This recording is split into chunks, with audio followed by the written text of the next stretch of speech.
오늘 우리 하나님 말씀 가운데 조금 주의 있게 보아야 할 대목이어서 여러분들과 이 말씀을 좀 조심스럽게 시작을 하고자 합니다. 삼손이라고는 사사 시대가 끝나고 나서 그다음 시작되는 시대가 이제 사무엘 시대가 됩니다. 근데 이 사무엘 시대가 되었을 때에 이스라엘 백성들을 항상 괴롭히는 민족이 있었는데 블레셋이라고 하는 민족이었어요. 근데 이 블레셋은 사는 데가 어디냐? 블레셋은 이스라엘 백성들이 동편에 살고 있다면 이 서편에 살고 있는 사람들의 해안 평야 지대를 전부 점령하고 있는 사람들인데, 지금의 그 전쟁, 그 이스라엘 전쟁 그 뉴스에 보면 가자지구란 얘기를 종종 들으시죠? 이 가자지구, 거기가 바로 블레셋 지역이에요. 그래서 이 가자 지구에 살고 있는 또 가자, 그 다음에 아스글론, 에스돗, 갓, 이 지역이 전부 다 이 블레셋 지역인데, 이 지역에 있는 사람들은 이스라엘 백성들에 있어서 항상 주적이었습니다. 어느 날 이 블레셋 군대와 이스라엘 군대가 싸움을 하는데, 이스라엘 군대는 에벤에셀이라고 하는 곳에서 이스라엘 백성들이 진을 치고 있었고, 그리고 블레셋 군대는 아벡이라고 하는 곳에 진을 쳐서 이 두 국가가, 지금 국가라고 하기에는 사실 그 당시에는 아직 하나의 시족에서 좀 발전한 단계라고 볼 수가 있는데, 그 부족보다는 훨씬 크죠. 부족보다는 훨씬 큰데 이 두 나라가 지금 한판 전쟁을 벌이게 됐습니다. 결과는 어떻게 됐냐면 1차 전투에서 이스라엘 백성들이 패배했습니다. 얼마나 죽었냐면 4천 명이나 되는 군사들이 죽었습니다. 여러분, 하나님의 백성이라고 자부하고 있는 이스라엘 백성들이 블레셋 군대와 싸워서 그들이 패배했으니 얼마나 마음이 상하기도 하고 자존심이 상했겠습니까? 그래서 그들이 한 가지 묘책을 생각해냈는데, 이제 하나님의 법궤가 실로에 있으니 그 실로에서 그 법궤를 가져오자는 거예요. 지금 이렇게 말씀드리면 도대체 실로가 어디 있는지, 에베네셀이 어디 있는지, 아벡이 어디 있는지 잘 우리가 그 감이 없으니까 지도를 한번 보여드릴 테니 여러분 한번 지도를 보시면서 대충 감을 좀 잡으셨으면 좋겠어요. 지금 오른쪽에 보면 저 시커멓게 돼 있는 곳이 바로 사해바다입니다. 그리고 저 사해바다에서부터 지금 강줄기 같은 것이 이렇게 올라가 있죠. 그 강줄기가 무슨 강이죠? 거기가 요단강이요. 다 알고 계시는데 일부러 목사님이 아나 모르나 이거 시험하려고 하는 것 같아서. 무슨 강이죠? 여기가 요단강이에요. 저 위에는 저 강을 따라 쭉 올라가면 무슨 바다가 있죠? 무슨 바다요? 밑에 있는 건 사해바다고, 저 강줄기를 쭉 올라가면 무슨 바다? 그렇죠, 갈릴리 바다. 갈릴리 바다. 그래서 갈릴리 바다에서 물이 흘러나와서 사해로 들어가게 됩니다. 근데 지금 저 요단강의 중간에 보면 서쪽으로 가다 보면 첫 번째 있는, 물론 저 밑으로 더 내려오면 다른 도시도 있습니다만 우선은 보이는 게 실로라고 하는 노랗게 표시되어 있는 부분 보이시죠? 저 실로에서부터 쭉 좌측으로 더 가다 보면 나오는 그 장소가 있는데, 그 장소가 에벤에셀입니다. 그리고 저 에벤에셀에서 조금 더 서쪽으로 가면 아벡이라고 하는 장소가 나옵니다. 그러니까 아벡에는 누가 진을 쳤어요? 블레셋이 진을 치고, 에벤에셀은 누가 진을 쳤어요?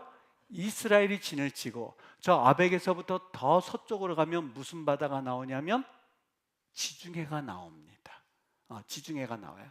요거를 조금 더 확대해서 보여드릴 테니 이거 전체적으로 사해가 있고 지중해가 있고 그 사이에 지금 저렇게 되어 있구나, 요걸 아시고 조금 더 자세한 사진 보여드릴게요. 자, 지금 맨 서쪽에 시커멓게 되어 있는 부분이 무슨 바다요?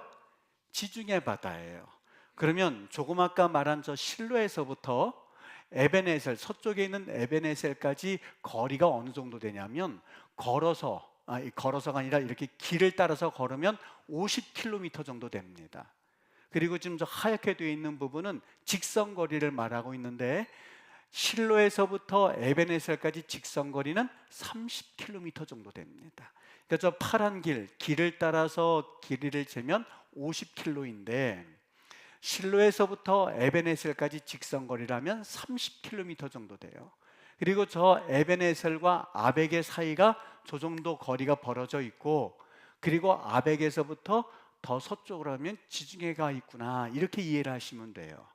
그러니까 이스라엘 백성들이 어디에서 진을 치고 있다고 그랬냐면 에베넷에서 진을 치고 있다가 아벡과의 전투, 1차 전투에서 4,000명이나 되는 군사들을 잃고 나서는 마음 가운데 한 가지 묘책을 생각해낸 거예요. 어떤 묘책이냐?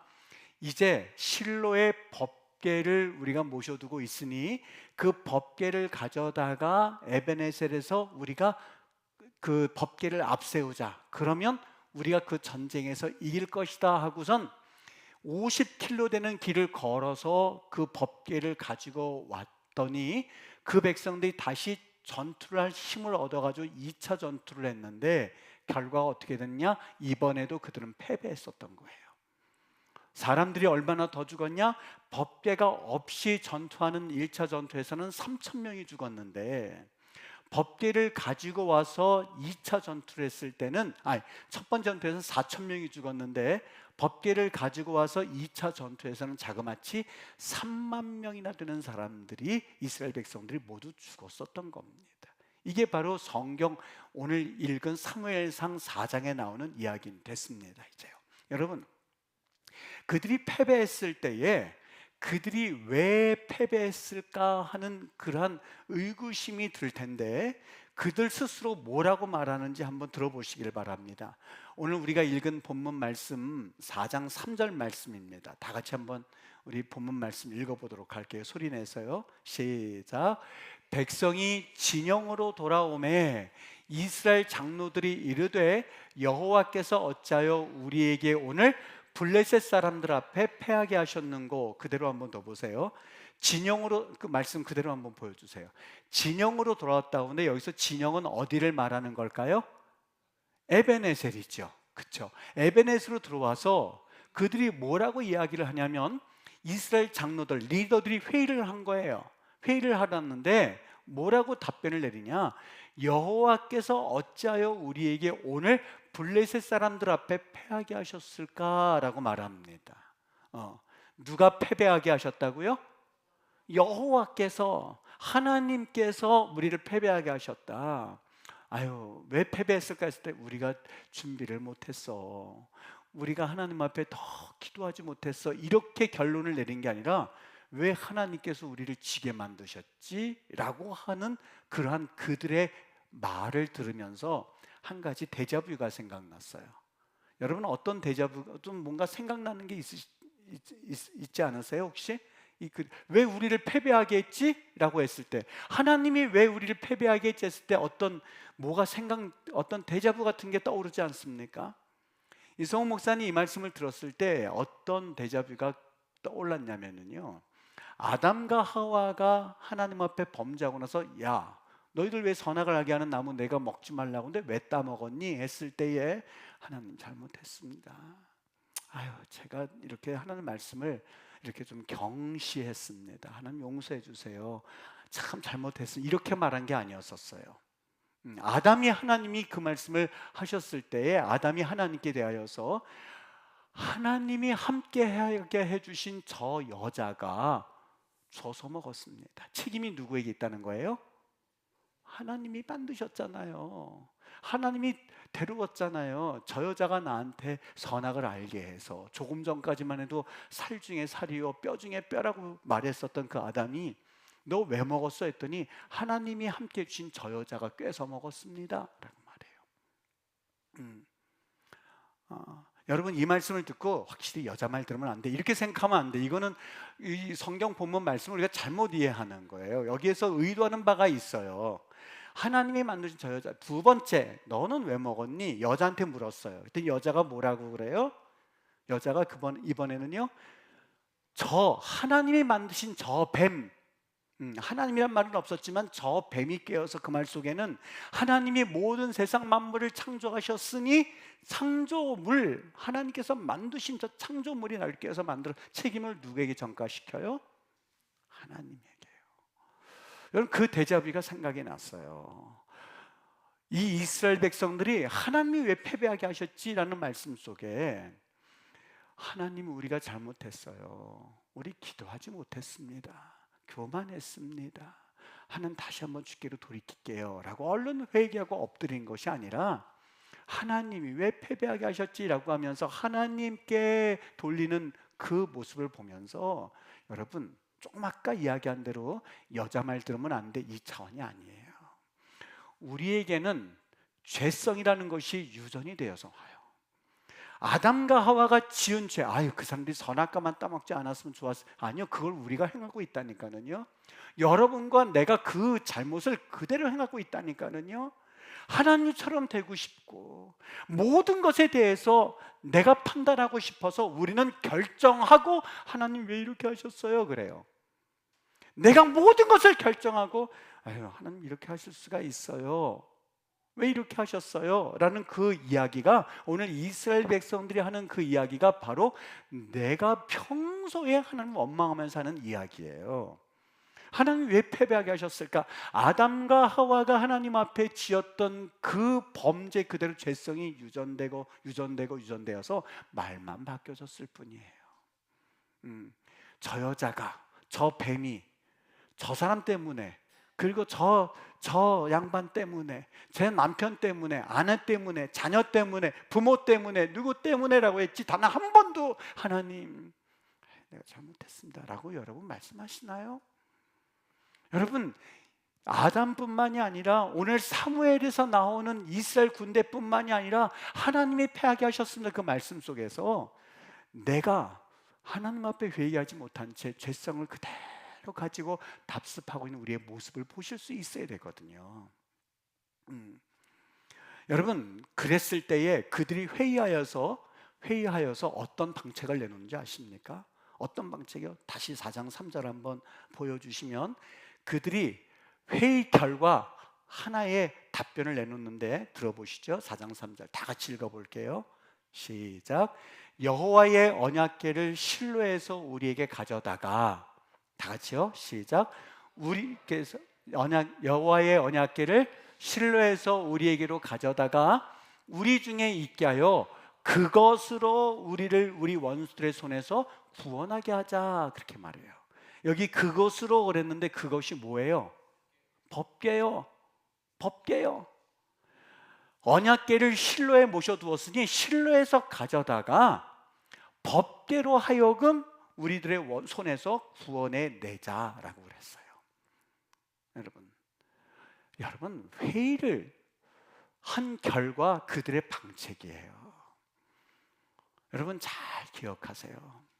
문제가 생기면 누구 탓하는 것도 아니지만 회의한다고 해결될 문제는 없어요. 모든 것이 회의에서 해결된다면 사실 모든 것에 있어서 회의만 하면 되게요. 그렇지 않아요.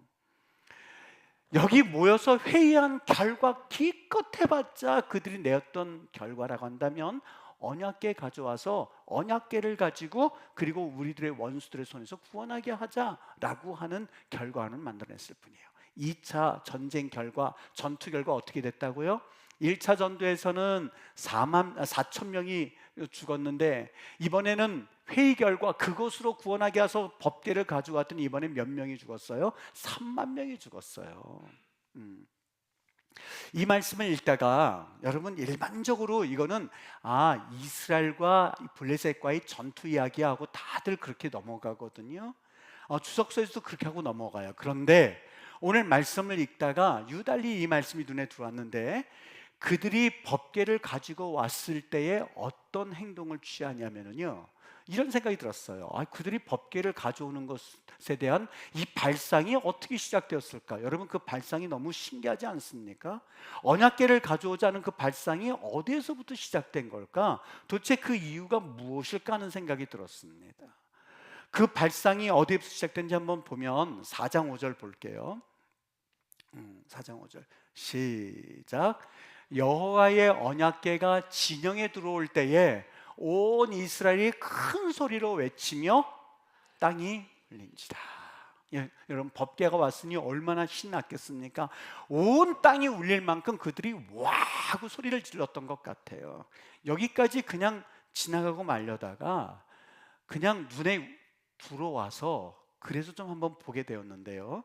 여기 큰 소리로 외쳤다라고 할 때에 그 큰 소리란 말이 뭐라고 되냐면 루아 가돌이라고 돼 있어요. 원어상에는요. 가돌이라고 하는 말은 원래 큰, 크다 이런 뜻입니다. 형용사예요. 큰이란 뜻이니까 우리가 그렇게 주목할 필요는 없고, 큰 소리라고 할 때 그 소리가 뭐로 되냐면 루아라고 돼 있어요. 왜 이게 눈에 띄었느냐?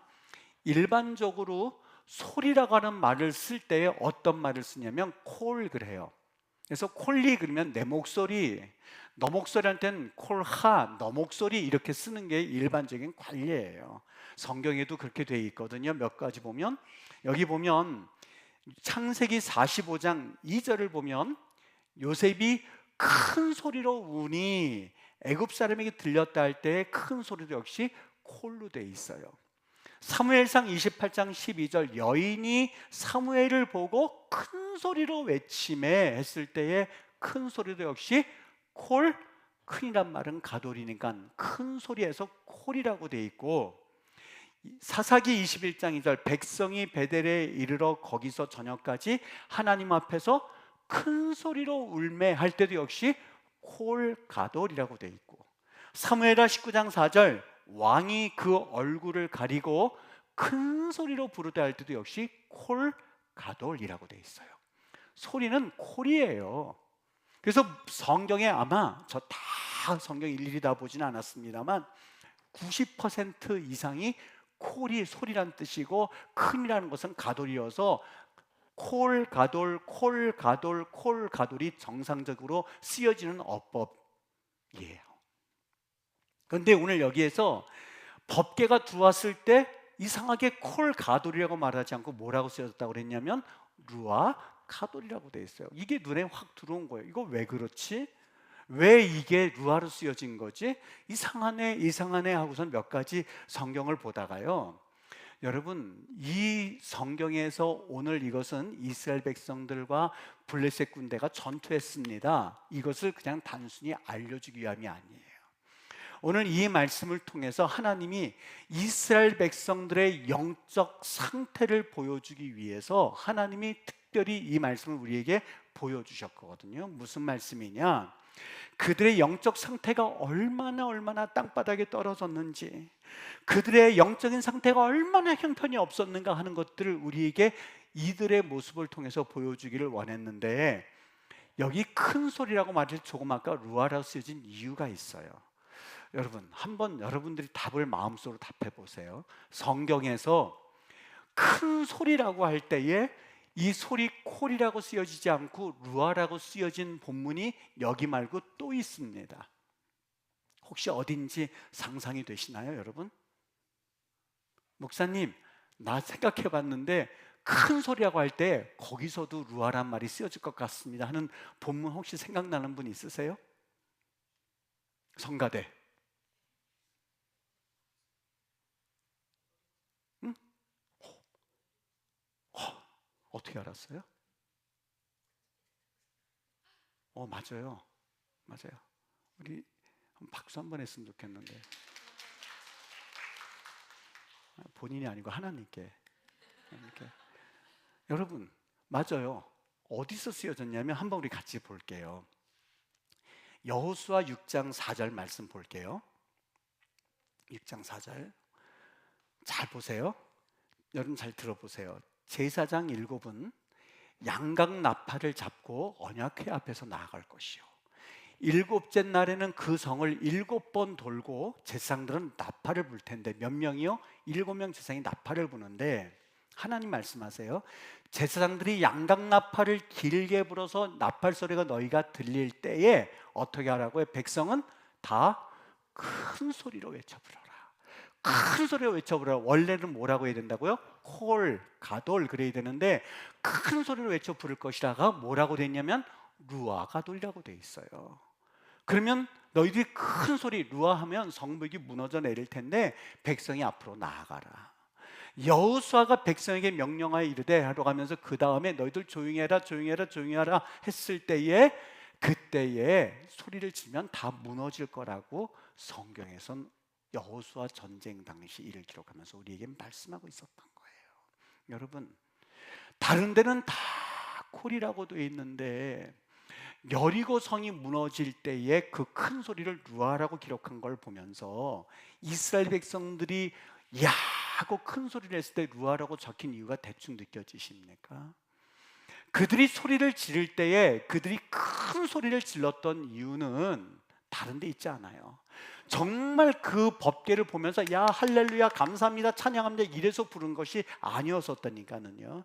그들이 큰 소리를 질렀던 것은 그렇지, 여리고성을 돌 때에 와 하고 소리를 질렀으니 그 성이 무너져 내렸던 것처럼 우리도 똑같이 법궤를 가져다가 와 하고 소리를 지르면 그러면 저 블레셋 군대가 전부 다 녹아져 내릴 거야. 우리 한번 법궤를 가져다가 과시 한번 해볼까? 우리 한번 과우다시 한번 해볼까? 옛날에 그 영광을 한번 찾아볼까? 옛날에 여호수아 시대 때 그 기적을 한번 만들어 볼까? 오케이, 가져와서 갖다 놓고 야 하고 소리를 질렀더니 여러분 결과는 조금 나왔어요. 어떤 결과요? 4장 7절과 8절이요. 어떤 결과 나오냐면 4장 7절과 8절이요. 블레셋 사람이 두려워 이르되 신이 진영에 이르렀도다 하고 또 이르되 우리에게 화로다 전날에는 이런 일이 없었도다 라고 말해요. 우리에게 화로다, 누가 우리를 이 능한 신들의 손에서 건지리요 그들은 광야에서 여러 가지 재앙으로 애굽인을 친 신들이니라 라고 외쳤을 정도니까요. 그들이 그걸 들었을 때에 조금 영향은 됐어요. 어떻게? 블레셋 사람들이 깜짝 놀란 거예요. 정말 놀란 거예요. 저기서 갑자기 1차 전쟁에서 4,000명을 우리가 죽였는데 저 사람들이 와 하고 소리를 지르니까 블레셋 사람들이 두려움이 임했던 거예요. 왜 그런가 했더니 저들의 신이라고 여겨지는 법궤를 가져서 저들이 이렇게 신나게 부르는구나. 우리 큰일 났네. 저 이스라엘의 신들은 광야에서 저들을 구원해내고 애굽에 재앙을 내려서 애굽까지 물리친 신인데 우리 큰일 났네 라고 말하는 거예요. 여러분 잘 기억하세요. 교회는 다니지 않으나 하나님에 대해서 더 인식하고 하나님을 두려워하는 이들이 있어요. 오늘 여기 블레셋 군대처럼요. 이스라엘 백성들은 지금 영적 상태가 피폐해져서 법궤를 이용하려고 데려왔건만 블레셋 군대는 그 이스라엘의 하나님이 어떤 하나님인지 정확하게 알고 있었는데 능한 신들에서 구원해내고 재앙으로 애굽을 친 신들이고 광야에서 구원한 그 신이구나 하는 것을 그들은 알고 있었어요. 여러분 세상에 다니시면서 우리 직분 가지고 있으면서 세상 사람들에게 야 너 하나님 믿는 사람이 최소한 그렇게 살면 안 돼 라는 말을 들어본 적 있으십니까? 우리는 그렇게 살진 몰라. 우리는 그렇게 살아도 왜? 교회 안 다니니까. 근데 너는 교회 다니는 친구가 그렇게 살면 안 되지 라는 얘기를 들어본 적 있으신가요? 교회를 다니지 않고 하나님을 모른다고 여기는 사람들이 야 너 성경은 읽냐? 야 너 예배는 제대로 드리냐? 너 기도는 해? 우리야 지옥 갈 사람이지만 너는 그렇게 살면 안 되지 교회 다니는 사람이 라는 얘기를 들어본 적이 있습니까? 오늘 그 소리를 하고 있는 거예요. 오늘 그 얘기를 하고 있는 거라니까는요.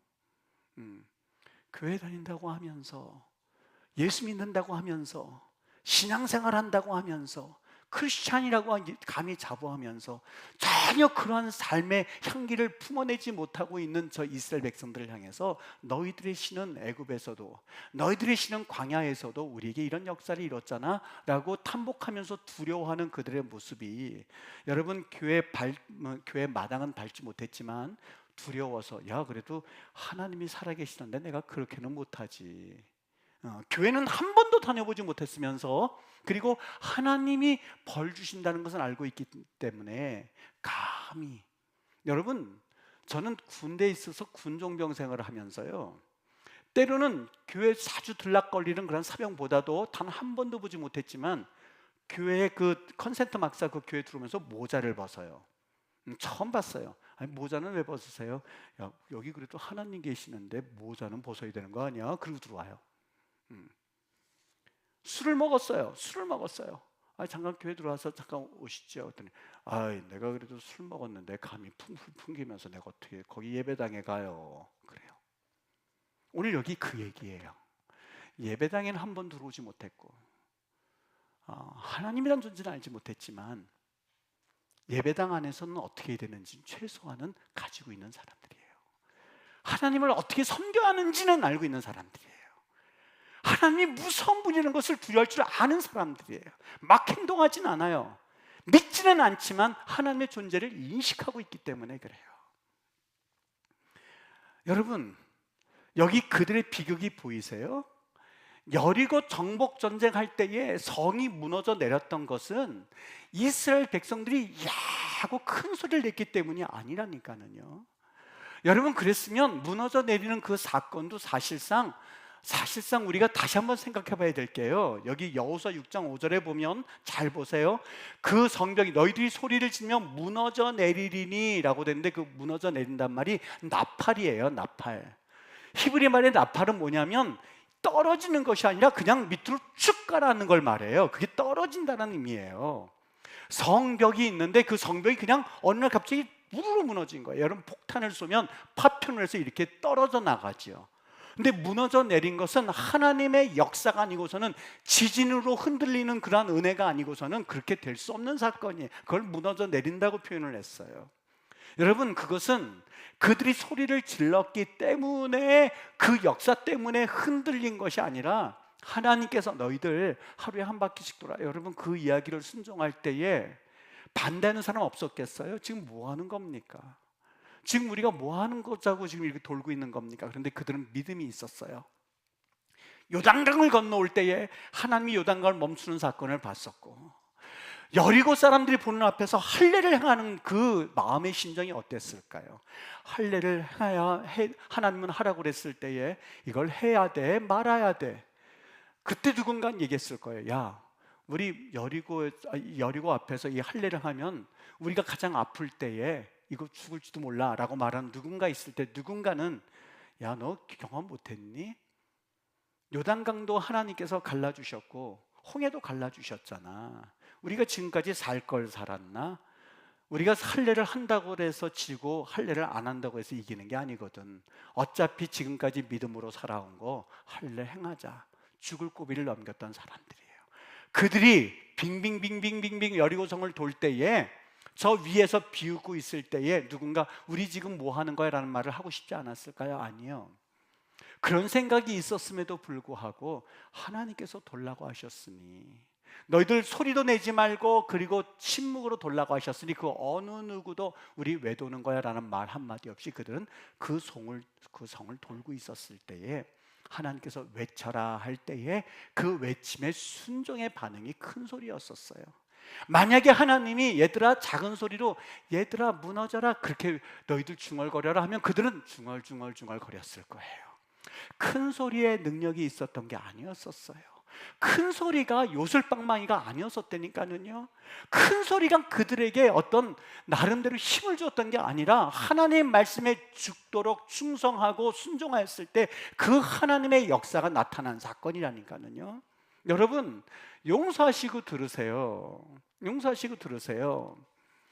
예배 가운데에 이 예배 자체가 능력이 있는 것이 아니라 예배를 통해서 하나님을 인격적으로 만나고 그 하나님을 경험하고, 그래서 하나님 앞에 다시 한번 새로운 생명이 탄생되는 것, 이것이 바로 예배의 능력이라니까요.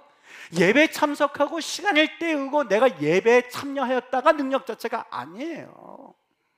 근데 우리는 종종 이 예배를 언약궤 가지고 오듯이 예배 때웠다로 생각을 한다든지 예배 시간 채웠다로 생각을 할 때가 많아요. 아니요, 예배라는 것은 하나님을 인격적으로 만나는 시간이요, 예배를 통해서 하나님을 경험하고 나면 그 삶이 그대로 된다는 게 너무 이상한 거예요.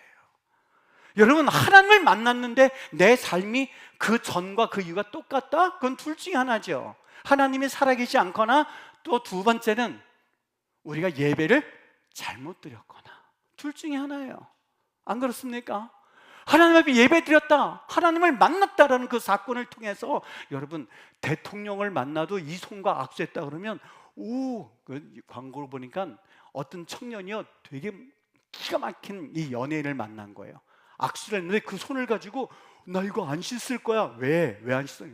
누구누구를 말하면서 나 손잡았어 그래요.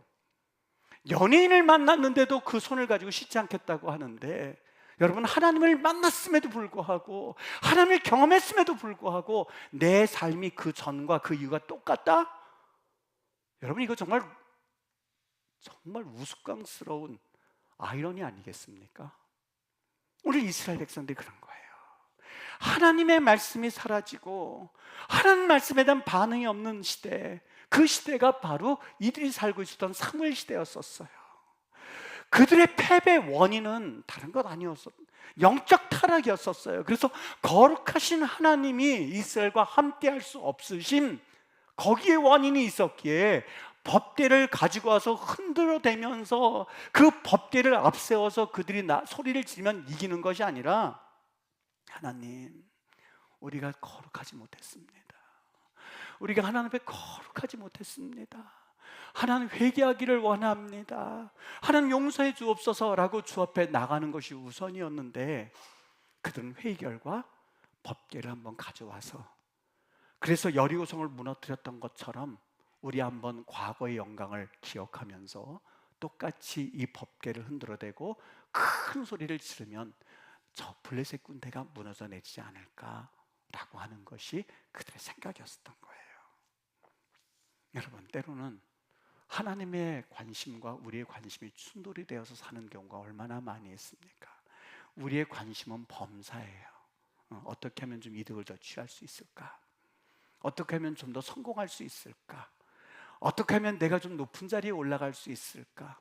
어떻게 하면 내가 좀 더 나아 보일까? 어떻게 하면 조금 더 하나님처럼 될 수 있을까? 어떻게 하면 내가 조금 더 하는 것이 우리의 관심사거든요. 근데 요한은 그렇게 우리를 위해서 기도하지 않았어요. 요한은 우리를 위해서 기도하기를 원하는데 그 순서를 가만히 보면 달라요. 요한 3서 1장 2절 말씀, 사랑하는 자여, 내 영혼이 잘됨 같이 범사에 잘되기를 원하노라. 영혼이 우선이고 그 다음에 범사는 뒷부분이었었어요. 이것을 예수님께서는 어떻게 표현하셨냐? 너희가 무엇을 먹을까, 무엇을 마실까, 무엇을 입을까 하지 말아라. 이 모든 것이 너에게 있을 줄 주께서 먼저 아시느니라. 너희는 먼저예요.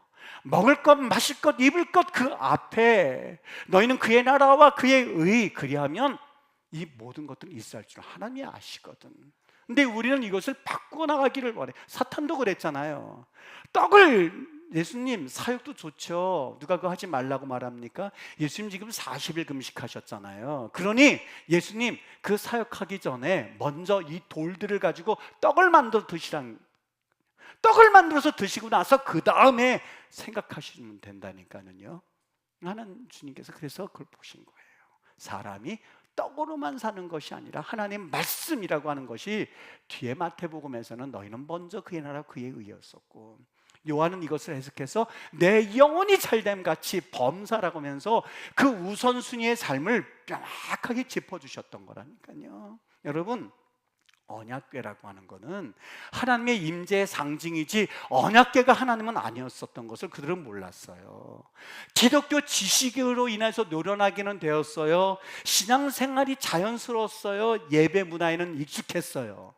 신앙의 연수가 있어서 신앙생활을 어떻게 하는지는 잘 알고 있었어요. 그리고 경륜과 활동을 하고 있었어요. 그러나 복음에 대해서는 무덤덤한했었던 그 이스라엘 백성들의 모습을 사실 그 전쟁을 통해서 하나님이 보여주시기를 원했던 거예요. 얘들아, 2024년도를 살아가는 현대인들아, 여기 한번 볼래? 여러분, 저는 지금까지 이 말씀들이 그냥 어느 주석이나 할 것도 전투 이야기로 끝이 나요. 근데 가만히 훑어보다가 이것이 전투 이야기가 아니라 오늘 이스라엘 백성들의 영적인 이러한 실패, 그리고 영적인 타락의 이 사건을 우리에게 보여줌으로써 사실 우리에게 경각심을 일으켜주게 하기 위한 하나님의 말씀이 조금씩 깨달아지기 시작했어요. 여러분, 여리고성 무너짐 사건을 루아라고 했어요. 그리고 그들도 콜이라고 하죠. 그들도 이스라엘 백성도 루아라고 하면서 표현을 했어요. 여러분, 어떻게 보면 우리 국어 성경은 이것도 큰 소리라고 번역했고, 이것도 큰 소리라고 번역했고, 일반적인 것도 큰 소리로 번역했거든요. 사실 우리 국어 성경으로는 보이지를 않아요. 무슨 얘기냐? 진짜와 가짜는요, 사실 혼동되기가 쉬워요. 가짜도 가만히 보면 진짜 같아요. 왜요? 흉내내길 잘하기 때문에 그래요. 흉내내기 때문에. 그림의 진품과 모조품인 건데, 진품을 그린 화가가 이거는 내 그림이 아님에도 불구하고 그게 진품이라고 판명나가지고 지금 소송하고 있는 그런 사건도 있지 않습니까? 여러분, 때로는 가짜, 흉내내는 것은 어떻게 보면 더 진짜처럼 보여요. 요즘에는요, 애플 스토어 있죠. 그게 이 모방이 만들어서, 중국에서 모방이 만들어서 그것도 또 사이트가 있답니다. 둘이 들어가 보면 어느 게 진짜인지 구별이 안 된대요. 진짜 미국에서 만든 애플 스토어가 가짜처럼 보이고, 얼마나 화려하게 만들었는지 중국에서 만든 애플 스토어는 또 진짜처럼 보인답니다. 구별이 안 되는 세상에 살고 있는 거예요. 가짜, 어떻게 보면 야 하고 소리가 더 컸을지도 몰라요. 법계도 가져왔어요. 그리고 그들 향해서 야 하고 소리렸던 그 가짜가 어떻게 보면 진짜처럼 보일지 모르겠어요. 그런데 여러분, 진짜 신앙은 성을 무너뜨리는 그런 역사가 나타나는 반면에, 가짜 신앙은 오히려 자기 자신들이 4만 명을 죽게 만드는 그러한 역사가 나타나고 있었던, 그것이 차이가 있어요. 성경 디모데후서는 이것을 일컬어서 이렇게 말합니다. 한쪽 가짜는 경건의 모양은 있습니다. 예배는 드리는 것 같아요. 그리고 찬양을 하는 것 같아요. 그리고 거기 기도도 있는 것 같아요. 모든 것에 동참하는 것 같아요. 그런데 한 가지, 하나님을 만남 사건이 없어요. 하나님을 만남으로 인해서 변화된 사건도 없어요. 감동만 있을 뿐이에요. 은혜 받았습니다는 이야기는 내 마음에 흡족했습니다, 내가 잘 들었습니다, 그리고 내 마음에 편안한 안식을 누렸습니다로 끝날 때가 많아요. 아니요, 은혜는 받을 수 없는 가치에 있는 그 무언가를 선물로 주신 것을 은혜라고 일컬어요. 그 은혜를 받은 사람들은 그 무조건적으로 선물을 받았으니 가만히 있을 수가 없어요. 은혜를 받았으니 그 은혜를 어떻게든지 간에 공짜로 받는다는 것을 알고 있기 때문에 흥분이 되어서 가만히 있을 수가 없는 것이 은혜의 모습이에요. 근데 우리는 하나님을 경험했다고, 은혜를 받았다고 하는데도 아무런 변화가 없다면, 여러분, 그 하나님을 우리가 과연 믿고 따를 수 있는 함이라고 보시나요? 아니면 내가 은혜 받은 것이 착각일까요? 진짜는 능력이 있고 가짜는 능력이 없어요. 그것을 일컬어서 경건의 모양은 있으나, 가짜의 모양은 있으나 경건의 능력은 부인하니 가짜가 그렇다는 거예요. 이 같은 자들에게서 네가 돌아서라. 여러분, 왜 익숙한지 아십니까? 다른 사람들도 예배드리고 다른 사람들 기도하는데 아무런 일이 일어나지 않으니 그것이 정상인가 보다. 우리 아버지, 우리 어머니 예수님 믿고 그리고 그렇게 열심히 교회는 다니는데 세상 사람들보다 사실 더 사는 것이 사는 게 아니야. 항상 싸워, 항상 거짓말해, 항상 하나님 보시기에 교회 흉봐, 항상 교회 생활하는 게 좀 그래 하는 그 가짜 신앙을 보고선 자라난 아이들로 하여금, 여러분, 진짜 신앙이 거기에 있기를 기대하는 것 자체가 어불성설하니까요. 여러분, 하나님의 능력을 어설프게 흉내낸 그 이스라엘 백성들, 결과는 4만 명의 사망이에요. 가짜는 블레셋과 전투하는 그 상황 속에서 그저 큰 소리와 법궤만 있으면, 허울과 껍데기로 차 있으면 그들은 이스라엘 백성들이 블레셋 군대를 물리칠 수 있다고 착각을 했었던 거예요. 여러분, 흉내내지 않기라고 하는 것을 왜 본문의 제목으로 정했는지 아시겠지요? 오늘 이 말씀은 누구를 겨냥해서 누구를 비판하기 위함이 아니에요. 저도 이 말씀을 오늘 주실 줄 전혀 상상도 하지 못했어요. 왜요? 어느 주석서를 보든 어느 설교 보든 4장은 그냥 이스라엘과 블레셋 백성의 전투로 끝나고 있어요. 그런데 그들이 냈던 소리를 가만히 있다가, 이것은 보통 말씀이 아니네, 이 말씀은 우리에게 정말 우리 대한민국 기독교가 듣고 각성을 일으켜야 될 하나님의 음성이네 하는 것이 느껴지기 시작했어요. 예배가 드려지고, 그리고 하나님 앞에 그런 감격이 드려지고, 그리고 하나님 앞에 헌신이 드려지는 그런 예배를 우리 드릴 수 있을까? 한번, 호주에 있는 힐송 철치라고 있어요. 여러분, 그 교회를 말하는 것이 아니라 그때 아직도 잊혀지지 않는 게 있는데, 일어나서 찬양을 하는데요, 찬양을 하는데 그냥 하나님 앞에 감격하면서 찬양을 하는데, 옆에 있는 그 자매 한 분이요, 1시간을 서 있는데도 그냥 눈물을 흘리면서 그 찬양하는 모습이 잊혀지지 않는 거예요. 하나님 앞에 드려지는 열정. 1시간 이상이, 1시간이 뭐예요? 그냥 서서 하나님을 찬양하는데요, 이 하나님을 강하게 만나면 하나님 역사 가운데요. 사랑하는 여러분, 언제 예배 끝나나 이거 시간을 대여섯 번 보고, 그리고 그냥 막 좀이 쑤셔서 그냥 생각으로는 저기 해외도 갔다가 국내도 갔다가 왔다 갔다 했다가, 그리고 눈 속에 있는 마음속에는 눈은 뜨고 있지만 사실 영혼은 거의 잠들어 있는 상태에서 예배를 비몽사몽간에 끝, 그리고 나서 주일 지켰다. 과연 주일 지킨 겁니까?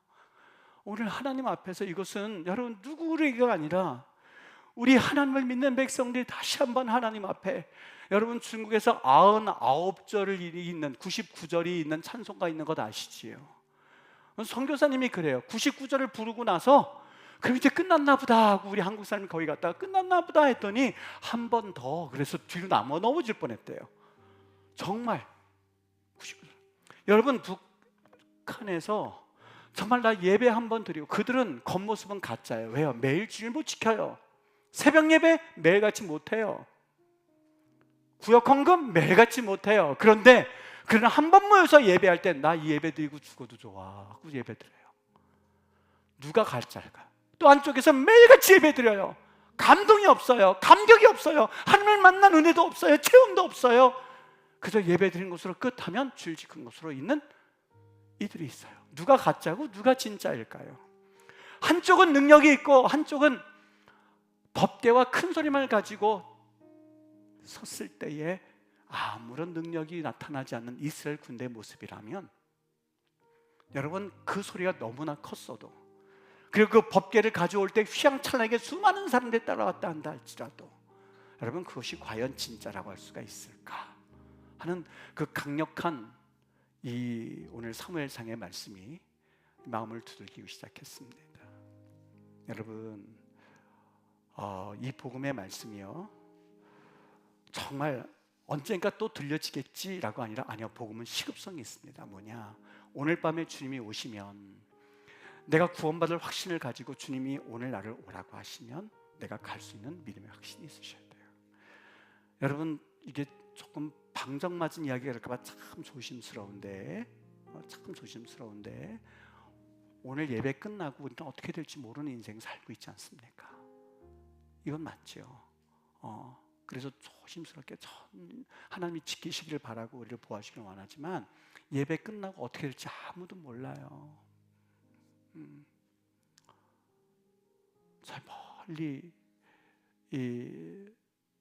이국 땅에서 저희 아이가 3번이 전화가 와서 기도해줘요. 기도해주세요. 새벽에요. 왜 그러냐?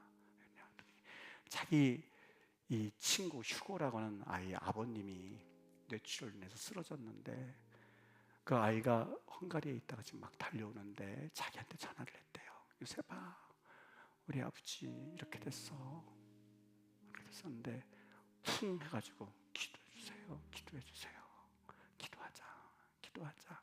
그렇게 좋은 분, 친절을 베풀었던 분 기도하자. 그런데 어저께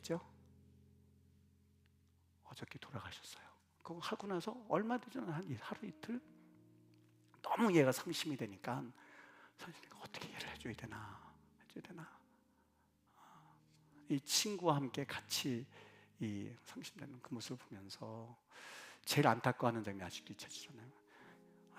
그 집 아직 내가 복음을 잘 말하지 못했는데, 아직 예수님 모르는데, 교회 안 다니는데 하면서 그 마음 아파하는 모습 가운데, 여러분 우리 인생은 아무도 모르죠. 오늘 주님이 오셔서 나에게 이제 가자라고 할 때에 내가 오늘이라도 천국 갈 수 있는 그런 믿음과 은혜를 가지고 있는 것. 그래서 고린도서는 말합니다. 보라, 지금은 은혜 받을 만한데요. 지금 여러분 고백하고, 지금 간절하고, 지금 구원의 날이 임하는 것을 경험하고 가셔야 됩니다.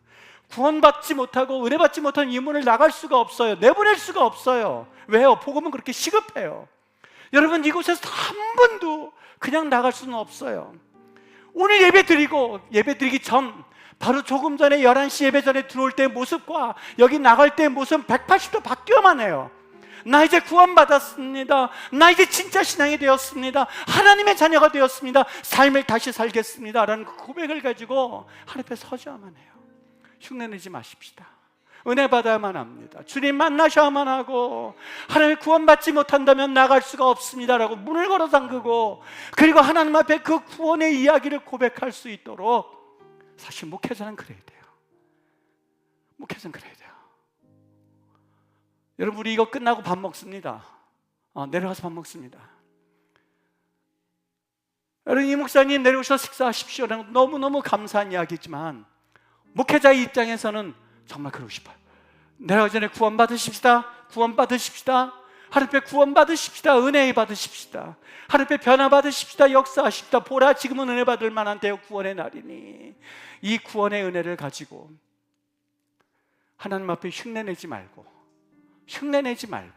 예배 흉내내고, 기도 흉내내고, 크리스찬 흉내내고, 목사 흉내내고, 장로 흉내내고, 집사 흉내내고, 평신도 흉내내고, 기독교인 흉내내고, 한국 기독교인 흉내내고, 이렇게 살 게 아니라 하나님 도와주소서, 은혜 받게 하소서, 하나님 앞에 믿음으로 살게 하소서 라고 하는 그런 고백으로 여러분 꼭 나가실 수 있게 되기를 주의 이름으로 축원합니다.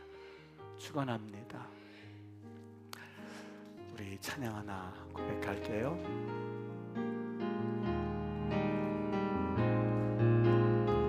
세상은 들리고 사람들은 변하여도 나는 주를 섬기리. 주님의 사랑은 영원히 변하지 않네. 나는 주를 신뢰해. 오직 믿음으로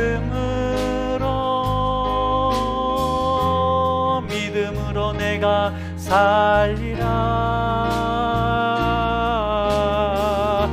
오직 믿음으로 내가 살리라. 믿음은 들리고 사람들 주를 떠나도 나는 주를 섬기리. 주님의 나라는 영원히 쇠하지 않네. 나는 주를 신뢰해. 오직 믿음으로 내가 살리라. 오직 믿음으로 내가 살리라. 매번 반복이 되는 이야기여서 또 한번 반복합니다. 또 언젠가 우리 구원의 기회가 있겠지, 그렇게 다음으로 미루지 마시고 오늘 이 시간에 살아계신 하나님을 만나고, 그리고 나 구원받았습니다 하는 고백과 함께 결단할 수 있었으면 좋겠어요. 우리 어린아이들도 있으면 어린아이들도 결단시켰으면 좋겠어요.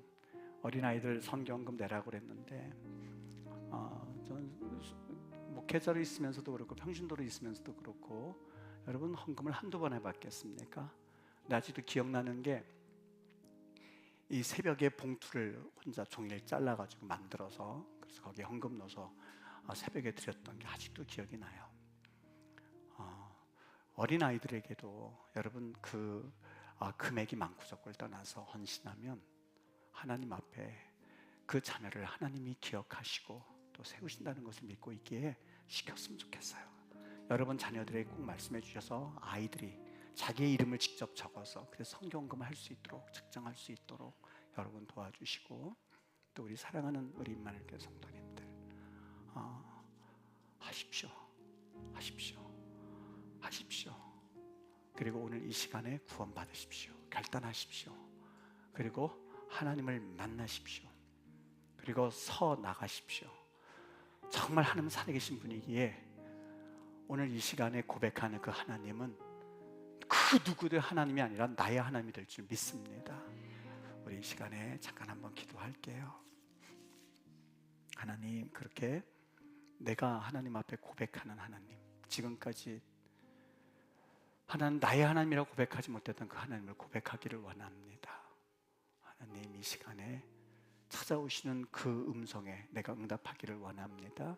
우리 다 같이 그 주님 고백하고 또 말씀드리고 또 그분 만나는 그러한 시간 갖기를 원합니다. 다 같이 기도하겠습니다.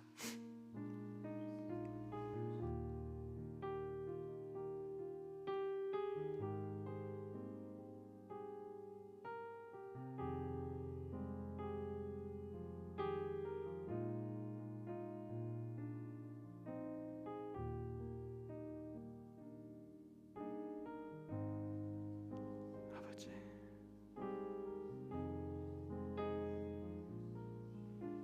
아버지,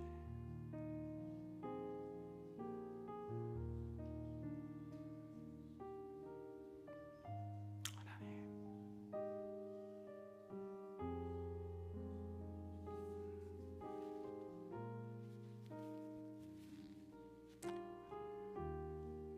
하나님, 하나님이 가장 기뻐하시는 이 귀한 영혼들이 여기에서 오늘 주의 복음의 말씀을 들었습니다. 예수님이 우리의 주인 되시고 생명 되셨음을 아버지 입으로 고백하고 또 하나님 앞에 거룩하게 변화된 주의 사람들로서 세워지기를 원하여 이 시간 결단하기를 원합니다. 믿음으로 고백하고 하나님 앞에 입술로 시인할 때에 우리 하나님은 이 귀한 주의 자녀들을 천국 백성 삼아 주실 뿐만이 아니라 이 땅에서 변화된 하나님의 일꾼들로 세우시고 붙잡아 주실 줄로 믿습니다. 오늘 밤에 주님이 우리를 부르신다 한다 할지라도 아버지 조금도 두려움이 없이 주님과 함께 낙원에 있을 것을 저희들이 믿고 하나님 앞에 살아가게 하옵소서. 오늘 하나님 아버지 귀한 헌금을 작정하는 시간이었습니다. 아버지, 이것은 돈을 드림이 아니라 하나님 앞에서 내 삶에 아버지 앞에서 그 삶을 고백하겠다는 결단이 담겨져 있사오니 하나님, 우리를 불쌍히 여겨주시고 아버지 흉내내면서 사는 아버지 그러한 크리스찬 아닌 크리스찬이 아니라 하나님 앞에 진짜 신앙을 가지고 엎드릴 수 있도록 성령 하나님, 우리 임마누엘 교회 귀한 어린아이에서부터 우리 귀한 장년에까지 하나님 꼭 지켜주시기를 원합니다. 아버지 하나님, 우리 임마누엘 교회 성도들이라면 아버지 모두 구원 얻었음을 고백하는 하나님이 가장 기뻐하시는 우리 교회 되게 하옵소서. 우리 성도들을 축복해 주시옵소서. 아버지, 성도들 축복해 주시옵소서. 모두 구원에 이르게 하여 주시옵소서. 한 사람도 지옥에 떨어지지 않고 한 사람도 지옥불에 떨어지지 아니하고 모두 천국 백성 되어서 우리 하나님 앞에 영광 나타내는 그 거룩한 주의 백성들, 하나님의 사람들 되게 하옵소서. 주님 믿습니다. 우리 하나님 도와주시옵소서. 예수님의 이름으로 기도합니다. 아멘.